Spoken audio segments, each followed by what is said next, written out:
네. 다시 시작하는 걸로 그렇게 하겠습니다. 정신분석적 접근에서 이제 불안에 대한 이야기를 좀 할 텐데요. 불안은 정신분석적 접근에서 핵심적인 개념으로 억압했던 감정이나 기억, 욕망, 경험 이런 것들이 의식의 표면으로 올라오면서 두려움과 긴장을 느끼는 상태라는 거예요. 모든 인간한테는 불안이 있어요. 불안이 있어야지만이 안전을 추구할 수 있어요.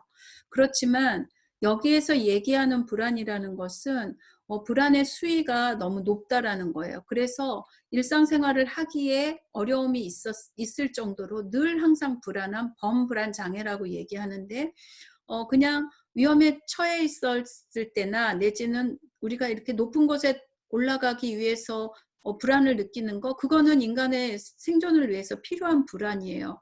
그런데 그냥 안전함에도 불구하고 불안하다거나 남들보다 불안의 수위가 높아서 늘 그 두려움이나 염려, 걱정이 많은 사람들에 대한 이야기를 하는 거죠. 그런데 그 이유가 뭐냐면 프로이드는 억압했던 감정이나 기억이나 그런 어떤 욕망의 경험이 으로 인해서 지금 올라오는 두려움과 긴장을 느끼는 상태라는 거예요. 그래서 이것은 일반적이지 않고 뭔가 어렸을 때 기억이 억압된 걸로 인해서 지금 연령이 많은 어른이 됐거나 성인이 됐었음에도 문제를 일으킨다라는 거죠. 외부로부터 실제로 생길 수 있는 위험으로 인하여 느끼는 현실적인 불안의 경우에는 현실에서 위험 요인을 제거하여 해소할 수 있으므로 문제가 되지 않는다라는 거예요. 모든 인간한테는 불안을 느껴야 되는 게 당연하고, 현실적으로 느끼는 그 불안은 그 불안의 요소가 사라지면 더 이상 불안을 느끼지 않는다는 이야기를 하고 있는 거예요. 그런데 신경증적인 불안은 자아가 원초아를 통제하지 못하여 벌을 받을 어떤 일을 하게 되는 것에 대한 두려움을 느낄 때 생긴다라고 되어 있어요. 자, 천천히 다시 한번 읽어볼게요. 자아가 원초아를 통제하지 못했을 때 벌을 받을 어떤 일을 하게 되는 것에 대한 두려움을 느낄 때 생긴다라고 되어 있고, 도덕적 불안은 자아와 초자아가 갈등을 하는 상황에서 도덕적 규범이나 부모의 가치관을 위반하는 것에 대한 두려움을 느낄 때 생긴다라고 되어 있어요. 자, 현실적인 불안이 있고, 그 다음에 신경증적인 불안이 있고, 도덕적인 불안, 불안에는 이렇게 세 가지 종류로 나누는데, 좀 전에 얘기한 원초아와 자아가 싸움을 일으켰을 때, 또 자아하고 초자아하고 싸움을 일으켰었을 때, 그런 것들로 인해서 신경증적인 불안이냐 도덕적인 불안이냐로 나눌 수 있다라는 거예요. 자, 신경증적인 불안은 뭐예요? 자아하고 욕구, 뭔가 쾌락에 대한 욕구가 있는데 이것을 자아가 통제하려고 막 드는 거죠. 그랬었을 때 서로 이 우리의 머리 안에서, 우리의 생각 안에서 전쟁이 나는 거예요. 그랬을 때 나타나는 게 신경증적인 불안이고, 도덕적인 불안은 뭐냐면 현실 세계와 도덕적인 기준, 부모, 엄마가 이렇게 하라고 그랬는데 지금 상황에서는 그렇게 해야 되나 말아야 되나 라고 막 고민할 때 올라오는 불안, 그것은 도덕적인 불안이라는 거죠. 물건을 훔치려고 하는 상황에서 훔쳐야 되느냐 말아야 되느냐 하는 그런 상황 가운데서 올라올 수 있는 어떤 도덕적인 불안. 이해하시겠어요? 네. 그래서 불안에는 이렇게 세 가지 종류가 있다라고 보시면 될 것 같습니다.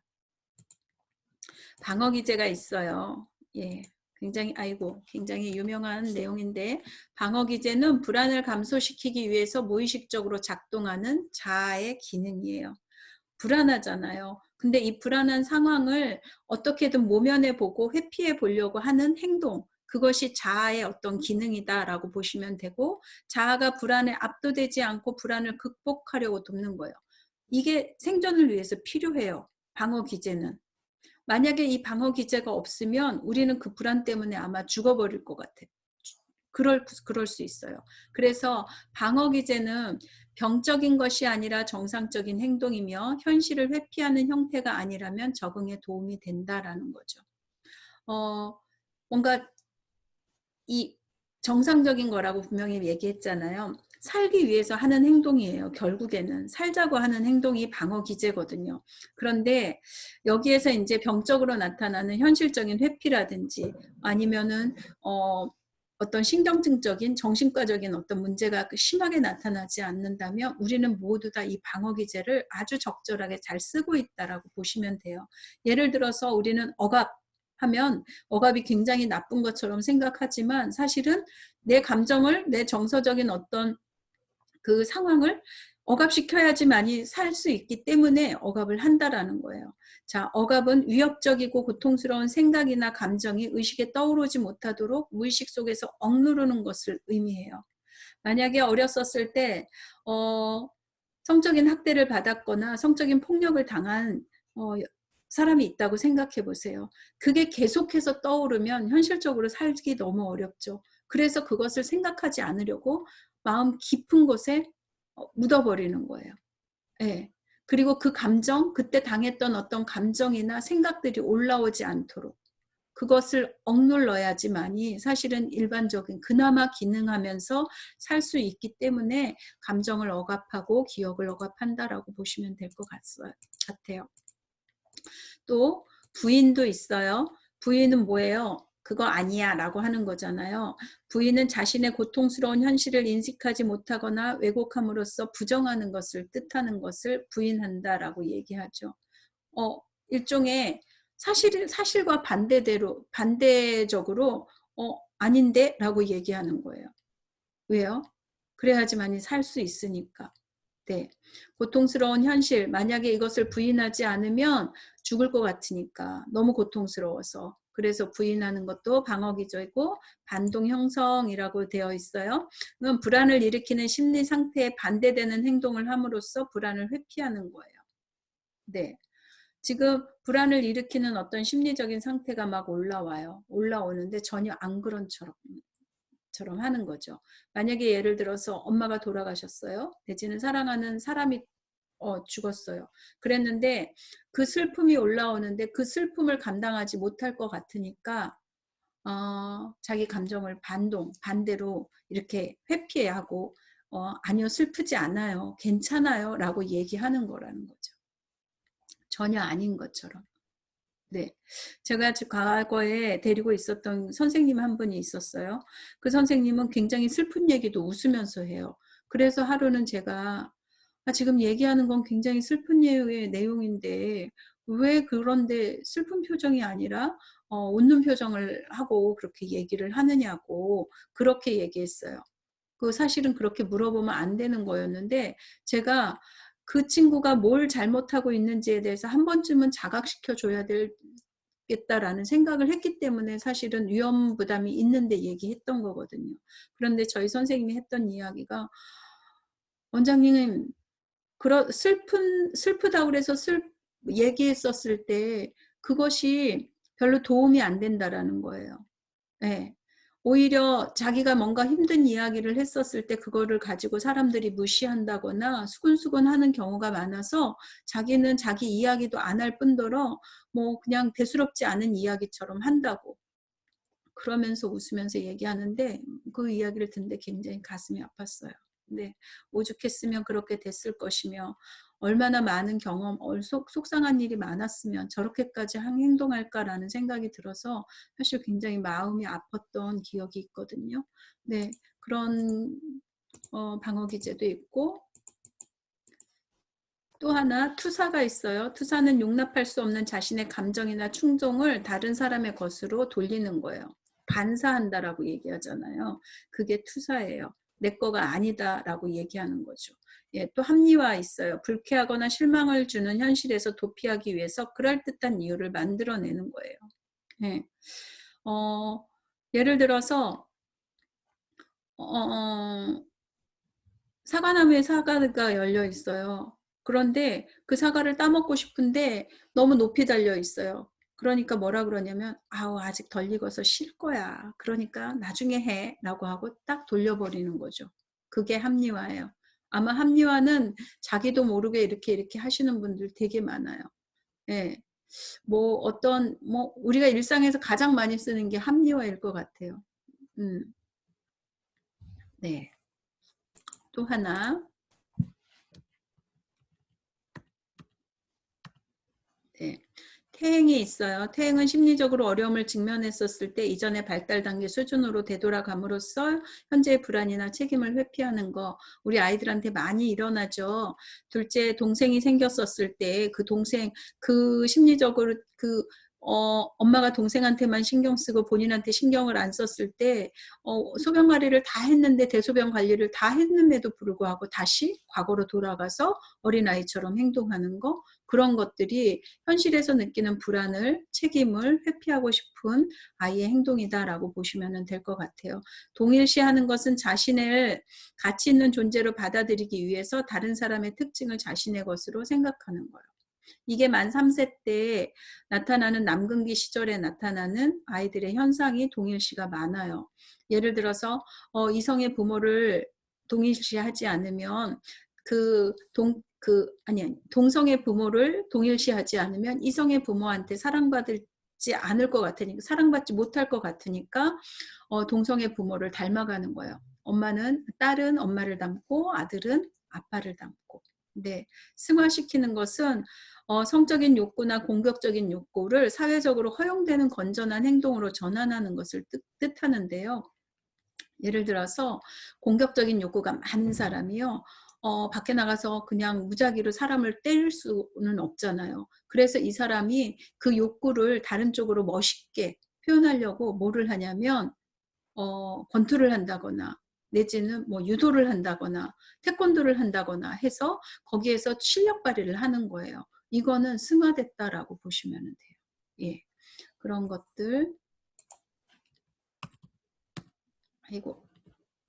자, 이제 심리성적 성격 발달 단계 해가지고, 프로이드는 아동이 성장함에 따라 성적 에너지인 리비도가 집중되는 신체 부위가 옮겨가는 성격 발달 단계를 거친다고 봤어요. 따라서 각 발달 단계에서 아동의 욕구를 적절하게 만족시키는 것이 중요하고, 만약 욕구가 충족되지 못하거나 지나치게 충족된 경우에는 다음 단계로의 발달이 순조롭게 이루어지지 않는 상태인 고착이 일어나게 되고, 이는 성인기의 심리적 장애를 유발하는 원인이 될 수 있다라고 되어 있어요.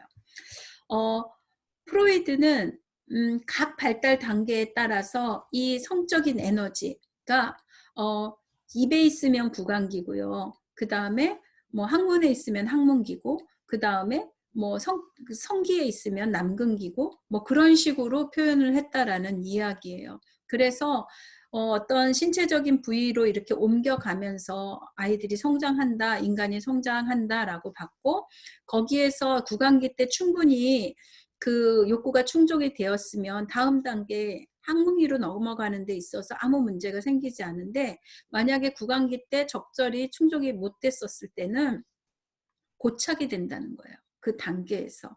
물론 다음 단계로 넘어가지만 이 고착된 것이 결국에는 성인기에 어떤 심리적 장애를 일으키는 원인이 될 수 있다라는 이야기를 지금 하고 있는 거예요. 네. 자, 구강기 한번 볼게요. 태어나서 만 1세까지를 구강기라고 우리는 이야기를 하고, 리비도가 입술과 혀 등에 집중되어 있는 시기로, 영아는 어머니의 젖을 빨면서 섭식과 함께 구강기 욕구의 만족을 하든지 아니면 좌절을 경험하게 된다라고 되어 있어요. 아이가 원하는 대로 엄마의 젖을 빨 수 있다거나 충분히 뭔가 먹거리를 제공했었을 때는 아이가 그거에 대해서 충족이 일어나고 만족감을 느끼는 거예요. 그래서 정서적인 편안함이 생기죠. 그런데 거기에 있어서 엄마가 시간을 정해놓고 아이한테 그 젖을 준다거나 내지는 배고픔에 허덕인 어떤 그 학대를 당한다거나 했었을 때는 이제 좌절을 경험하게 되고, 이것이 성격 발달에 영향을 미친다라고 되어 있어요. 구강기의 욕구가 적절하게 충족되면은요, 자신감이 있고 관대하며 외부 세계에 대한 신뢰감을 지니는 안정된 성격을 형성하고요. 그러나 구강기 욕구가 과도하게 충족되면 또 이 또한 문제가 돼서 의존적이고 자기중심적인 구강기적 성격이 형성될 수 있다라는 거예요. 구강기 만족의 좌절은 지나친 구강 흡입적 행동, 과식을 한다거나 흡연을 한다거나 음주 등의 영향을 미칠 수 있고요. 구강 공격적 행동은 욕설을 한다거나 험담을 하는 거예요. 그래서 다른 사람들의 사랑에 대한 불신과 거부 및 깊이 있는 관계를 맺지 못할 것이라는 어떤 두려움이나 무력감 등으로 나타난다고 프로이드는 얘기를 했어요. 네. 이게 다 그렇지는 않지만 구강기에 적절히 욕구가 충족되지 못한 사람들한테 나타내는 것들이 여기 뭐 음식, 행동적으로는 음식에 대한 어떤 욕구가 강하게 나타난다거나 아니면 입으로써 막 누구를 해치는 험담을 하거나 욕을 한다라고 얘기되어 있는 거죠. 이 프로이드의 이론과 에릭슨의 이론을 같이 접목시켜서 얘기하자면 프로이드가 얘기한 이 구강기 때 이 섭식에 대한 그런 것들이 충분히 형성이 되고 뭔가 그 섭식을 제공받으면서 부모와 아이 간의 어떤 애착이 충분히 형성이 되면 에릭슨이 얘기한 신뢰감이 형성이 되는 거예요. 그래서 자기 자신에 대한 신뢰, 양육자에 대한 신뢰, 그리고 세상에 대한 신뢰, 나중에 종교를 가지게 되면 신에 대한 신뢰까지 이렇게 확장된다라고 에릭슨은 얘기하고 있어요. 그런데 이것이 충분히 뭐 해결되지 못하고 좌절을 경험하게 되면 세상에 대한 불신뿐만이 아니라 자기 자신에 대한 불신, 양육자에 대한 불신, 더 나아가 전체적인 세상에 대한 불신감을 가지고 세상을 살아나간다라는 이야기를 지금 하고 있는 거예요. 네. 구강기를 지나서 이제 학문기를 가면 만 1세, 자아가 형성되는 만 1세부터 만 3세까지 성적인 에너지가 학문에 있다라고 되어 있고 유아의 배변 훈련이 이루어지는 시기로 부모의 훈련 형태와 태도가 유아의 성격 발달에 큰 영향을 줄 수 있다라는 거예요. 요즘은 어머님들이 굉장히 느긋한 것 같아요. 이런 교육을 많이 받으시고 들으셔서 그러는지 모르지만 예전에는 한 18개월 되면은 막 기저귀를 떼어달라고 저희들한테 부탁을 했는데 이제는 만 2세가 돼도 기저귀를 차고 있는 사람들도 차고 있는 아이들도 있고 아이가 인지가 돼가지고 이제 기저귀에 대한 어떤 개념보다는 화장실에 가서 소변을 보려고 한다거나 응가를 하려고 할 때 그럴 때 시키면 된다라고 얘기하는 것 같아요. 네, 그래서 부모가 굉장히 여유로워졌다라는 생각이 들고요. 유아가 적절한 욕구 만족을 경험하게 되면 독립적이고 자기주장적이며 협동적인 성격을 형성해요. 그러나 부모가 지나치게 엄격하게 배변 훈련을 하는 경우 학문기에 고착돼서 성격이 형성될 수 있다라고 보고 부모에게 수능적이지 않은 유아는 이후 성인이 되어서 폭력적이거나 무절제하거나 극단적인 학문기 폭발적 성격을 형성할 수 있는 반면 유아가 수능적인 경우에는 지나치게 완벽주의적이고 청결하고 질서를 강조하는 학문기 강박적 성격을 형성할 수 있다라고 되어 있어요. 혹시 어린이집이나 유치원에 아이가 응가를 하려면 어린이집에서 못하고 반드시 집에서 하고 온다거나 그것을 참는 아이가 혹시 있지는 않은가요? 네. 그런 성격 자체가 사실은 학문기 때 그 너무나 깔끔한 엄마 밑에서 자란 아이들이 이런 완벽주의적이고 청결하고 막 질서를 강조하는 그런 그 강박적 성격을 띠는 경우가 많다라고 연구에 보고된 것들이 있습니다. 네. 이제 남근기로 넘어가면은요. 남근기는 만 3세에서 만 6세에 생기는 거고요. 학문기에서 이제 성기로 바뀌게 되죠. 그래서 사실은 요때부터 약간 자위를 하거나 자위까지는 아니지만 그 성적 놀이를 하죠. 자기 성기를 만지작 하는 제니탈 플레이라고 얘기하는데 그런 것들을 가지고 놀 때 그것을 너무 죄책감을 들게 한다거나 하시면 안 돼요. 그냥 자연스럽게 다른 활동으로 관심을 끌게 하는 식으로 넘어가야지 그렇지 않으면 이 아이가 그것에 죄책감이 들어서 숨어서 이제 만지게 되고 그것이 지나치게 되면 이제 자위행위를 한다거나 하는 식으로 발달되거든요. 그래서 요때는 그냥 전 세계 모든 아이들이 요때는 약간 제니탈 플레이라고 해서 자기의 그 성기를 가지고 노는 그런 그 발달 단계가 있다라고까지 보시면 될 것 같아요. 남경기가 성격 발달에 있어서 특히 중요한 의미를 지닌다고 보았고요. 이성의 부모에 대한 관심과 갈등이 나중에 성인기에 겪게 되는 신경증을 유발하는 중요한 원인이라고 봤어요. 남아가 경험하는 갈등을 오이디푸스 콤플렉스라고 얘기하고 여아가 경험하는 갈등을 엘렉트라 콤플렉스라고 얘기해요.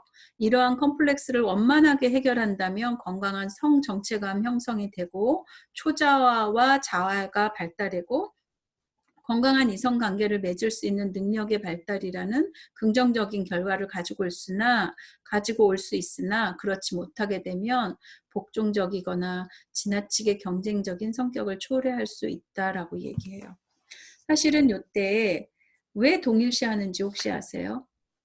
이성의 부모 아니 동성의 부모에게 남자아이들 같은 경우에는 아빠로부터 거세당할 것 같고 그러니까 아빠하고 동일시 되면은 자기를 해치지 않을 것 같고 이성의 부모한테 사랑을 받을 수 있을 것 같으니까 동일시를 하는 거고요.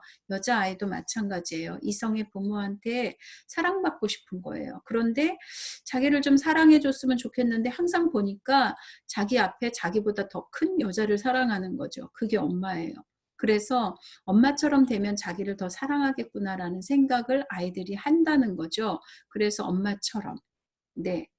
그래서 요때요, 아이들한테 부모의 그림을 그려보라고 얘기하면 남자아이는 아빠를 그리는 경우가 거의 99%고요. 여자아이는 엄마를 그리는 경우가 거의 다예요. 예, 이게 무의식적으로 안에서 내재되어 있는 어떤 심리적인 반응이다라고 보시면 될 것 같습니다. 네, 그 이후에는 이제 잠복기가 들어오는데 잠복기는 이제 초등학교에 가서 만 12세까지를 얘기해요. 성적 충동의 폭풍기가 지나면서 상대적으로 평온한 시기고요. 성적 욕망이 잠복하게 되면서 아동은 학교 생활이나 친구와의 교제, 스포츠나 다양한 새로운 활동 등에 관심을 가지게 되고 새로운 환경에 적응하느라고 이 아이가 뭔가 이렇게 성적으로 심리성적으로 이렇게 발달하는 것을 잠깐 이렇게 잠복시켜 놓는다. 이렇게 억압해 놓는다라고 보시면 될 것 같아요.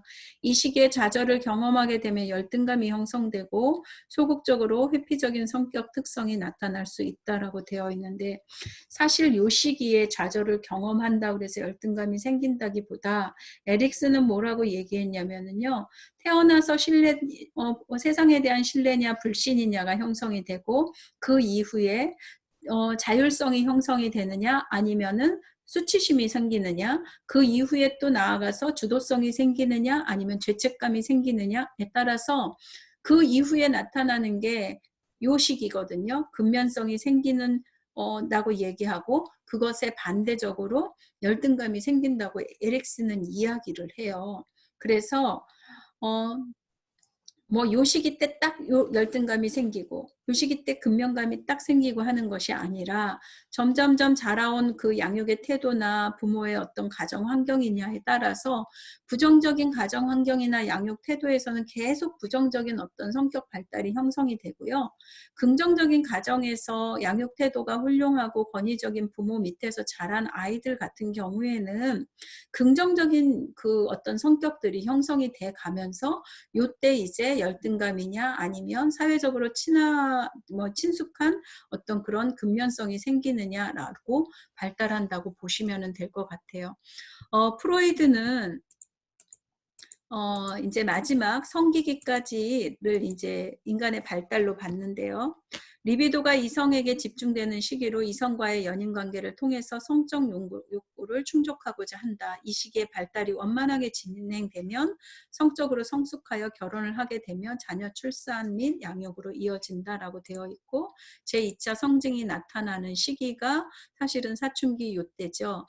예, 그래서 요때에 자기의 어떤 정체성뿐만이 아니라 인간관계 동성 간의 어떤 친구 관계가 아까 그 잠복기에 충분히 형성이 되면 그 이후에 이성에게 이제 관심이 가져지는데 그때 제2차 성징이 나타나는 청소년기다라고 보시면 돼요. 그래서 남자아이 같은 경우에는 고환이 커진다거나 뭐 겨드랑이나 뭐 성기에 이제 음모가 생긴다거나 여자아이 같은 경우에는 가슴이 나온다거나 생리를 한다거나 하는 형식으로 이제 성숙이 이루어지는 거죠.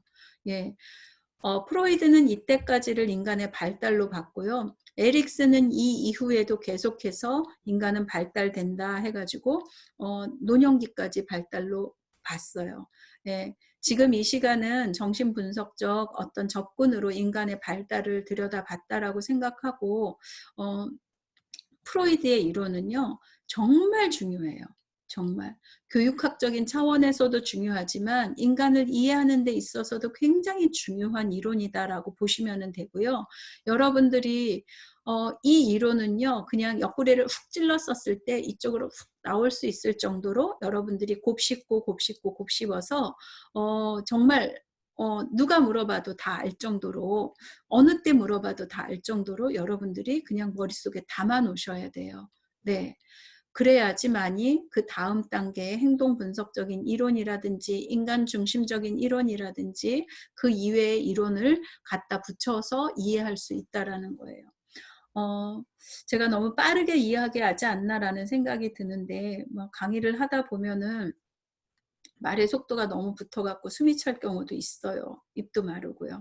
어쨌거나 제가 준비한 거는 이번 시간은 여기까지고, 여러분들이 다행스러운 거는 뭐냐면 강의를 반복해서 들을 수 있다는 거죠. 비록 훌륭한 강의, 뭐 최상의 강의는 아니겠지만 제가 여러분들이 이해하기 쉬울 수 있도록 제 사례도 이야기를 드렸고, 좀 더 이렇게 뭐 이렇게 막 이론적인 어떤 단어가 너무 어렵잖아요. 그런데 좀 쉽게 쉽게 설명을 해드렸는데 어떠셨는지 모르겠어요. 반복해서 들어주시고요. 그래서 충분히 이해하셨으면 좋겠고, 저희 연령 같은 경우에는 젊은 아이들하고 다른 게 한 번 들었다고 해서 그게 암기되거나 기억에 남는 것이 되게 수적으로 적잖아요. 그래서 반복 학습밖에 없어요. 예, 이해는 빠른데 기억은 너무 부족하니까 반복적으로 계속 듣다 보시면 아마 하나씩 이렇게 차곡차곡 쌓일 거라고 생각을 해요. 저도 대학원 석사 과정에서 막 어린이집 이제 운영하면서 공부하면서 또 뭐 가정생활하면서 교회생활하면서 그 공부를 할때 정말 너무 귀한 교육인 그 강의인데 이거를 듣고 나면 잊어먹는 거예요. 그래서 제가 그때 교수님한테 부탁드렸던 게 뭐냐면, 교수님 제가 교수님 강의를 좀 녹음해도 되겠습니까? 라고 해서 맨 앞자리에 앉았어요. 앉아서 그 교수님의 강의를 녹음했고 그거를 가지고 시간이 날 때마다 반복적으로 들었던 것 같아요. 그것이 오늘날의 제 자산이 됐었던 것 같고요. 그래서 여러분들도 어, 요즘은 유튜브가 있어가지고 좋은 강의가 너무 많이 있는데요. 제 거 하고 그 다음에 유튜브 검색하셔서 정신분석적인 접근에 대한 그런 상담 이론에 대해서 여러분들이 여러분 걸로 만드셨으면 좋겠다라는 생각을 해봅니다. 한 주간 건강하게 잘 지내셔야 되고요. 그리고 주말도 행복한 주말 보내셨으면 좋겠고, 혹시나 이 정신분석적 이론을 들으시면서 나의 과거는 어디에, 내가 고착되어 있는 건 무엇이며, 내가 혹시라도 방어기제를 사용한다면 어떤 방어기제를 사용하고 있는지도 한 번쯤 이렇게 나를 성찰해보는 시간으로 주말을 보내셨으면 참 좋겠습니다.